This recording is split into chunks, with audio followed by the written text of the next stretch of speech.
राघव चड्ढा ने कहा था कि सीएम आवास की छतें टपकती थीं, इसलिए रिनोवेशन कराया गया। संजय सिंह ने कहा कि केजरीवाल के आवास में एक एक करके 3 हादसे हुए। पहला, जिस कमरे में घर के बुजुर्ग सोते थे उसकी छत गिर गई। दूसरा, केजरीवाल के बेडरूम की छत गिर गई। और तीसरा, जिस कमरे में केजरीवाल लोगों से मिला करते थे उसकी छत भी गिर गई। लेकिन ये सारी बातें झूठी साबित हुई, क्योंकि केजरीवाल ने उस घर में रहते हुए नया घर बनवाया जिस पर 45 करोड़ खर्च हुए। बाद में पुराने घर को तोड़ा गया। मतलब कि रेनोवेशन के नाम पर जो माल खजाने से निकाला गया वो रेनोवेशन नहीं बल्कि कंस्ट्रक्शन के लिए था। और जाहिर है कि इस बात की कोई परमिशन नहीं ली गई। इससे साफ होता है कि अरविंद केजरीवाल के नए महल को बनाने में नियम कायदों को ताक पर रख दिया गया। और इतना ही नहीं, ऐसे कई और सवाल हैं जिनका जवाब केजरीवाल नहीं दे पाएंगे। सबसे बड़ा सवाल तो ये कि जब नई बिल्डिंग ही बनानी थी तो रेनोवेशन का ड्रामा करने की क्या जरूरत थी। दूसरी बात यह कि अगर परमिशन रेनोवेशन की ली गई थी तो कंस्ट्रक्शन का काम क्यों कराया गया। आखिर सीएम केजरीवाल को किस बात का डर था। हमेशा सादगी और ईमानदारी की बात करने वाले केजरीवाल की पोल बंगले के खेल में खुल गई। केजरीवाल के नए घर में 8,80,000 रुपए के पर्दे लगाए गए, 4,40,000 रुपए की कमोड्स, करोड़ों रुपए के मार्बल्स। ये टैक्स पेयर्स की गाढ़ी कमाई की बर्बादी नहीं तो और क्या है। साफ है, केजरीवाल के नए घर को बनाने में नियमों की धज्जियां उड़ाई गईं। केजरीवाल ने अपने आवास को बड़ा और भव्य बनाने के लिए आसपास की कोठियों को तोड़वा दिया, कर्द पेड़ कटवा डाले। और ये सब किस नियम और किसकी परमिशन से हुआ। इतना ही नहीं, अरविंद केजरीवाल ने अपने महल की देखरेख और साफ सफाई के लिए 42 लोगों का स्टाफ रखा हुआ है। इनमें से 20 लोग सुबह की शिफ्ट में काम करते हैं, 10 लोग शाम की शिफ्ट में काम करते हैं। और इन लोगों के काम को देखने के लिए 2 सुपरवाइजर्स को भी रखा गया है। और इसके अलावा सीएम हाउस के गार्डन की सफाई देखरेख के लिए 10 मालियों की नियुक्ति की गई है। इन सभी लोगों को दिल्ली सरकार के खजाने से पैसा दिया जा रहा है। और इस सवालों के जवाब केजरीवाल को आज नहीं तो कल देने ही होंगे। एक बात और समझ से परे है कि जिस समय यह घर बनवाया गया उस समय कोरोना महामारी पीक पर थी। महामारी के दौर में जब लोग बेहाल थे, कोरोना की विनाश लीला चरम पर थी, उस मुश्किल घड़ी में नया घर बनवाने की क्या जल्दी पड़ी थी। क्या इसके लिए थोड़ा वक्त नहीं लिया जा सकता था। तकनीकी मुख्य सचिव की रिपोर्ट जब सामने आएगी तो कई और सवाल उठेंगे और सबका जवाब केजरीवाल को देना होगा। Report, news of India. Delhi शराब घोटाला मामले में मनीष सिसोदिया से लेकर सारे अरविंद केजरीवाल के मोहरे थे और उन मोहरों को घोटाले की बिसात पर अरविंद केजरीवाल चल रहे थे। मतलब सीबीआई के बाद अब ईडी जल्द ही अरविंद केजरीवाल को पूछताछ के लिए बुलाएगी। आबकारी नीति घोटाला मामले में ईडी ने कोर्ट में दूसरी सप्लीमेंट्री चार्जशीट दाखिल की है। इस चार्जशीट में ईडी ने कई अहम खुलासे किए। इन खुलासों में संजय सिंह को लेकर भी बातें कही गई हैं। संजय सिंह ने हाल ही में ईडी को लीगल नोटिस भेजकर 48 घंटे में जवाब मांगा था। उनका नाम क्यों घसीटा जा रहा है। अब ईडी ने अपनी चार्जशीट में कई बातों का खुलासा किया है। ईडी ने चार्जशीट में कहा कि विजय नायर ने अरुण पिल्लई, अभिषेक बोयनपल्ली और बुच्ची बाबू के साथ जूम कॉल को अरेंज कराया था, जिसमें कहा गया कि विजय नायर आम आदमी पार्टी का महत्वपूर्ण सदस्य था और आबकारी नीति को मैनेज कर रहा था। प्रवर्तन निदेशालय की ओर से दाखिल चार्जशीट में कहा गया है कि दिल्ली की नई आबकारी पॉलिसी केजरीवाल का ही प्लान थी। इसके साथ ही चार्जशीट में तेलंगाना के सीएम केसीआर की बेटी की कविता का भी जिक्र है। चार्जशीट में कहा गया कि कविता ने आबकारी नीति बनने और उसके लागू होने के बाद विजय नायर के साथ कई बार मीटिंग की थी। ईडी ने चार्जशीट में कहा कि मगुंटा श्रीनिवास रेड्डी की भी अरविंद केजरीवाल के साथ मीटिंग हुई। केजरीवाल ने दिल्ली आबकारी नीति का हिस्सा बनने पर मगुंटा श्रीनिवास रेड्डी का स्वागत किया था। चार्जशीट में कहा गया था कि विजय नायर को आबकारी नीति को बनाने, उसको लागू करने और अवैध गतिविधियों के लिए दिल्ली के मुख्यमंत्री अरविंद केजरीवाल और मनीष सिसोदिया का समर्थन और छूट प्राप्त थी। ईडी की इस सप्लीमेंट्री चार्जशीट में कहा गया कि अरुण पिल्लई के सहयोगी अभिषेक बोयनपल्ली और बुच्ची बाबू थे। प्रवर्तन निदेशालय ने चार्जशीट में आरोप लगाए हैं कि विजय नायर ने समीर महेंद्रू से कहा था कि अरुण और इसका सहयोगी ग्रुप दिल्ली शराब नीति में निवेश करने के लिए उत्सुक था, क्योंकि इस समूह के पास बहुत ज्यादा पैसा, राजनीतिक संबंध और अरविंद केजरीवाल से दोस्ती थी। ईडी ने चार्जशीट में कहा कि समीर महेंद्रू ने विजय नायर की विश्वसनीयता को परखने के लिए अरविंद केजरीवाल से मीटिंग करने के लिए कहा था, जिसके बाद विजय नायर ने समीर महेंद्रू और केजरीवाल के बीच फेस टाइम मीटिंग अरेंज कराई थी। चार्जशीट में कहा गया कि दिल्ली शराब घोटाला की शुरुआत में उसकी राज्यसभा सांसद संजय सिंह से मुलाकात हुई थी। जिसके बाद वो दिल्ली के उप मुख्यमंत्री मनीष सिसोदिया के संपर्क में आया और आम आदमी पार्टी में आ गया। ईडी ने चार्जशीट में कहा कि दिनेश अरोड़ा ने बताया कि संजय सिंह के कहने पर उसने दिल्ली के कई रेस्टोरेंट्स के मालिक से 82 लाख रुपए अरेंज कर मनीष सिसोदिया को पार्टी फंड के दे दिए, जिसका इस्तेमाल दिल्ली चुनाव में किया गया। चार्जशीट में यह भी कहा गया कि दिनेश अरोड़ा ने अपने बयान में कहा कि उसकी दिल्ली के उप मुख्यमंत्री मनीष सिसोदिया से 5-6 बार बात हुई और संजय सिंह के आवास पर केजरीवाल से एक बार उसकी मुलाकात भी हुई थी। Report, news of India. शराब घोटाला मामले के तार अब पंजाब से जुड़ गए हैं। इतना ही नहीं, ईडी की सप्लीमेंट्री चार्जशीट में राघव चड्ढा का भी नाम है। केजरीवाल, मनीष सिसोदिया, सत्येंद्र जैन, संजय सिंह और राघव चड्ढा, मतलब कि जो लोग घोटालों में किसी न किसी तरह से शामिल रहे, पार्टी के लिए काला धन जुटाने में मददगार रहे। अरविंद केजरीवाल ने उन सभी को पार्टी और सरकार में बड़ा पद नवाजा। कम से कम शराब घोटाले का खेल देखकर तो यही लगता है। ईडी की दूसरी सप्लीमेंट्री चार्जशीट में आम आदमी पार्टी के सांसद राघव चड्ढा का भी नाम आया है। चार्जशीट के मुताबिक मनीष सिसोदिया के तत्कालीन सचिव सी अरविंद ने बताया कि सिसोदिया के आवास पर हुई एक बैठक में राघव चड्ढा भी मौजूद थे। इस बैठक में विजय नायर के अलावा पंजाब सरकार के एसीएस वित्त, आबकारी आयुक्त वरुण रूजम, एफसीटी और पंजाब आबकारी के अफसर भी मौजूद थे। इसके पहले दिल्ली में पूर्व डिप्टी सीएम मनीष सिसोदिया और सीएम केजरीवाल का नाम आ चुका है। शराब नीति मामले में 16 अप्रैल को सीबीआई ने दिल्ली के सीएम अरविंद केजरीवाल से करीब 9.5 घंटे तक पूछताछ की थी। इस दौरान उससे 56 सवाल पूछे गए थे। पूछताछ के बाद अरविंद केजरीवाल ने कहा था कि पूरा का पूरा कथित शराब घोटाला फर्जी है, झूठा है, गंदी राजनीति से प्रेरित है। आम आदमी पार्टी एक कट्टर ईमानदार पार्टी है और कट्टर ईमानदारी हमारी बेसिक आइडियोलॉजी है। हम मर मिट जाएंगे लेकिन अपनी ईमानदारी के साथ समझौता नहीं करेंगे। यही वजह है कि ये लोग हमारे ऊपर कीचड़ देखना चाहते हैं। जांच एजेंसीज का आरोप था कि केजरीवाल के खिलाफ सबूत मिले हैं। हाल ही में ईडी ने चार्जशीट दाखिल की थी, जिसमें कहा गया कि केजरीवाल ने फेस टाइम ऐप पर शराब घोटाले के मुख्य आरोपी समीर महेंद्रू से बात की थी। समीर महेंद्रू शराब कारोबारी हैं। केजरीवाल ने समीर को कहा था कि वो विजय नायर पर भरोसा करें। ईडी के मुताबिक पिछले साल 12 और 15 नवंबर को पूछताछ के दौरान समीर महेंद्रू ने अधिकारियों को बताया था कि विजय नायर ने अरविंद केजरीवाल के साथ उसकी मीटिंग फिक्स की थी, लेकिन ये मीटिंग हो नहीं पाई थी। इसके बाद विजय ने उसे फेस टाइम पर वीडियो कॉल के जरिए बातचीत करने को कहा था। ईडी का आरोप है कि इसी कॉल में अरविंद केजरीवाल ने समीर से कहा था कि विजय नायर उनका अपना आदमी है, वे उन पर भरोसा कर सकते हैं। दिल्ली सरकार ने 17 नवंबर 2021 को नई एक्साइज पॉलिसी लागू की थी। इस नीति के लागू होने के बाद राजस्व में इजाफे के साथ ही माफिया राज खत्म करने का तर्क दिया गया था, लेकिन हुआ इसके ठीक उलट। दिल्ली सरकार को राजस्व का नुकसान हुआ। दिल्ली के तत्कालीन मुख्य सचिव ने एलजी के सक्सेना को रिपोर्ट सौंपी, जिसमें मनीष सिसोदिया पर शराब कारोबारियों को अनुचित लाभ पहुंचाने का आरोप लगाया गया। एलजी ने इस मामले की जांच सीबीआई से कराए जाने की सिफारिश की।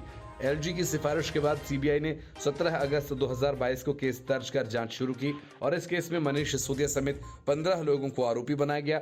22 अगस्त को ईडी ने आबकारी नीति में मनी लॉन्ड्रिंग का केस भी दर्ज किया। करीब 6 महीने की जांच के बाद सीबीआई ने मनीष सिसोदिया को फरवरी महीने में गिरफ्तार कर लिया था। मनीष सिसोदिया तभी से सलाखों के पीछे हैं। Report, news of India. Sharad Pawar आए थे एक किताब का लोकार्पण करने, लेकिन इस मौके पर उन्होंने एनसीपी के अध्यक्ष पद छोड़ने का ऐलान कर दिया। शरद पवार ने जैसे ही ये बातें कहीं, पूरे महाराष्ट्र में सनसनी फैल गई।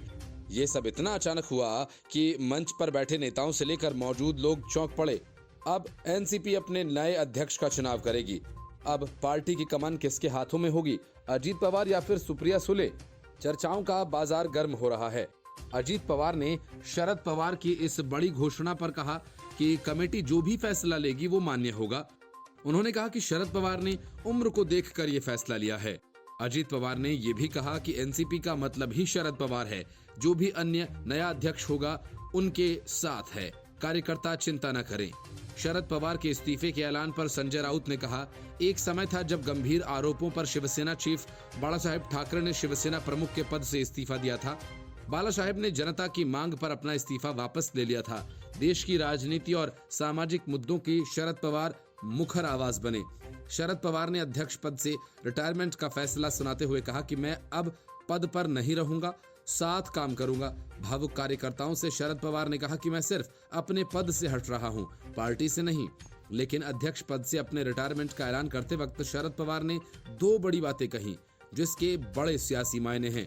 पहली बात उन्होंने अजीत पवार को लेकर कही और दूसरी उद्धव ठाकरे के इस्तीफे को लेकर।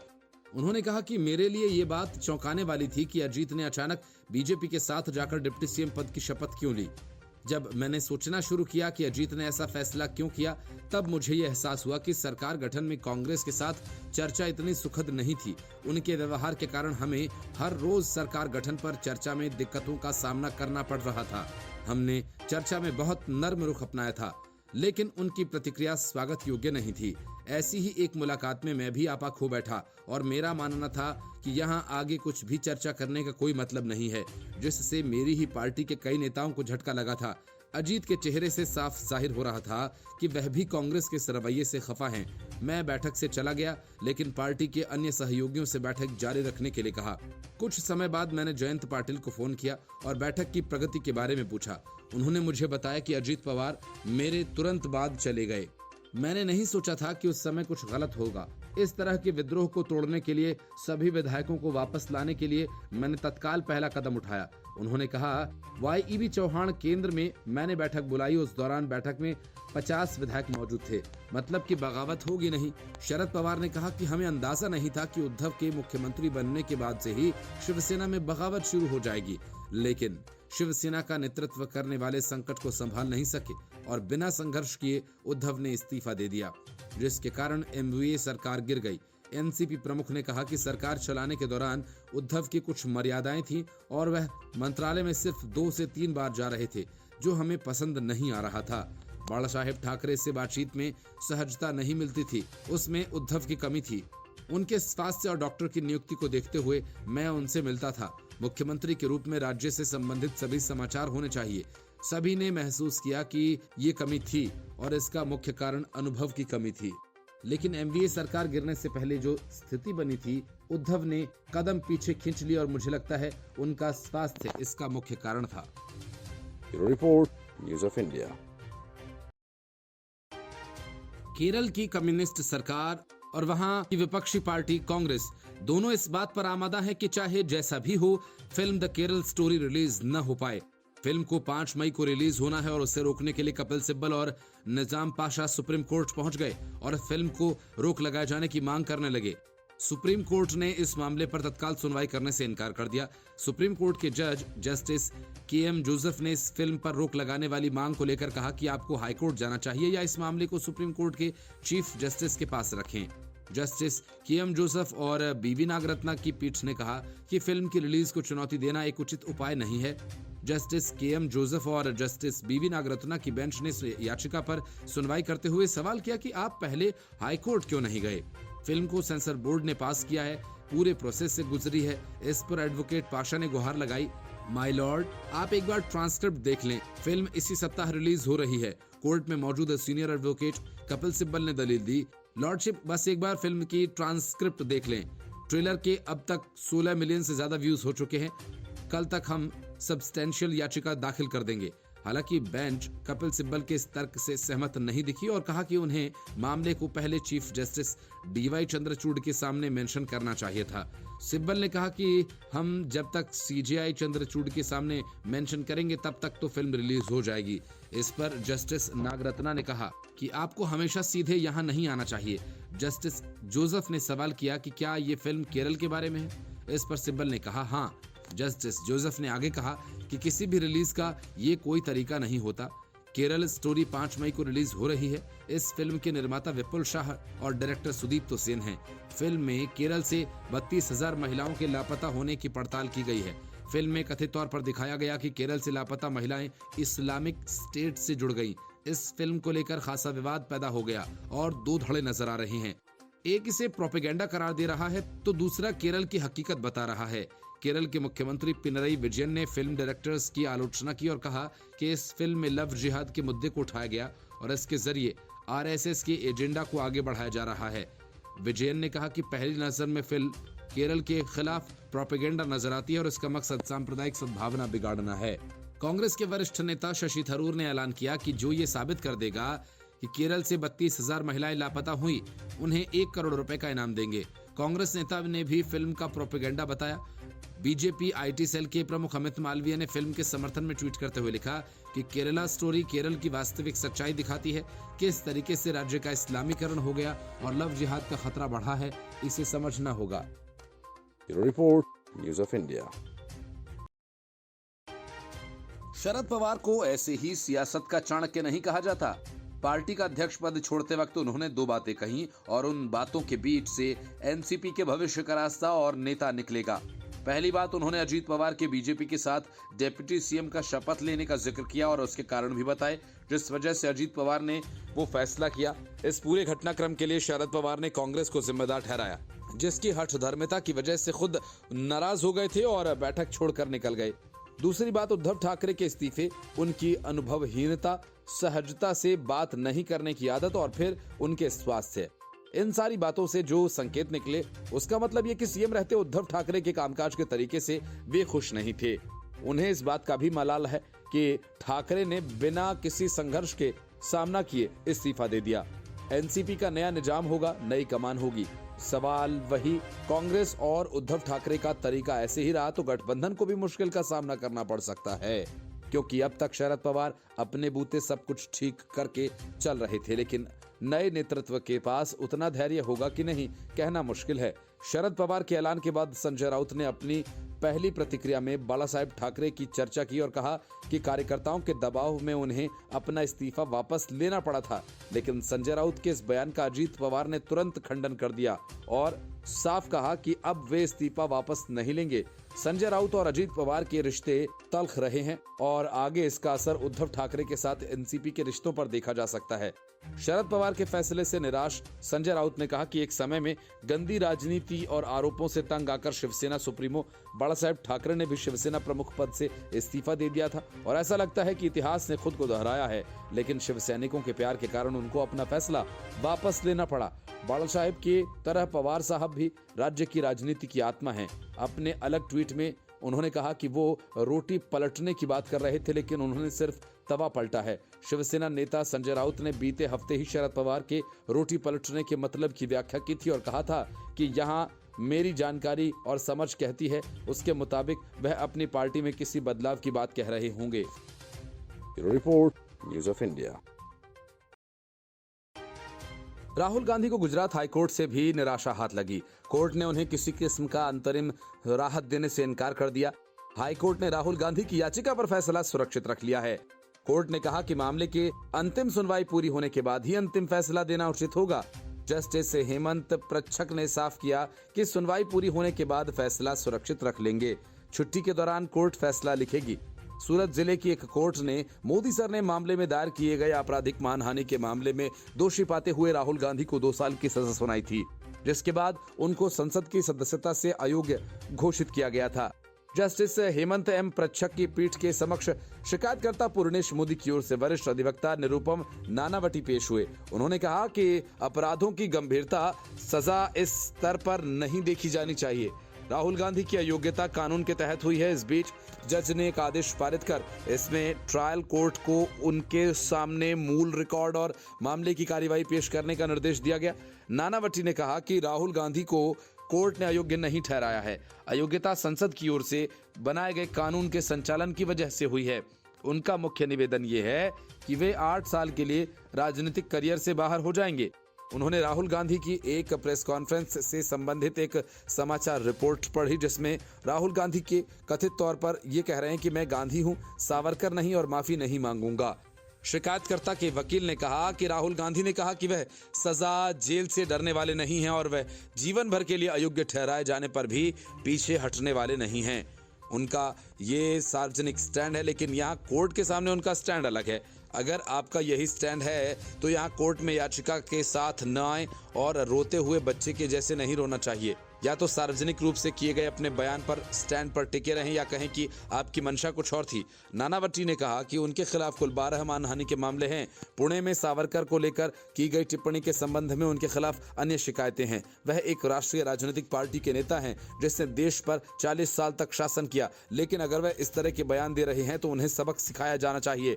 उन्होंने सॉरी भी नहीं कहा, उनकी ओर से कोई स्पष्टीकरण भी नहीं दिया गया, कुछ भी नहीं। उन्होंने कहा कि माफी नहीं मांगनी है तो न मांगे, ये आपका हक है, लेकिन फिर ये हल्ला क्यों? मैं इस मामले में पीड़ित व्यक्ति हूं। अपराध गंभीर है, संसद भी यही कहती है। दोष सिद्धि पर स्थगन के आवेदन की अनुमति नहीं दी जानी चाहिए, आवेदन को खारिज किया जाना चाहिए। अभिषेक सिंघवी ने राहुल गांधी की ओर से कहा कि सीआरपीसी की धारा 389 के तहत सजा पर रोक लगाने की परीक्षा असाधारण परिस्थितियां हैं। धारा 389 सीआरपीसी किसी व्यक्ति के दोषी होने या न होने से संबंधित नहीं है, लेकिन ये सुविधा के संतुलन के बारे में है। यहाँ मानहानि को अक्षम्य अपराध माना जा रहा है। स्थिति में अपरिवर्तनीय को देखना होगा।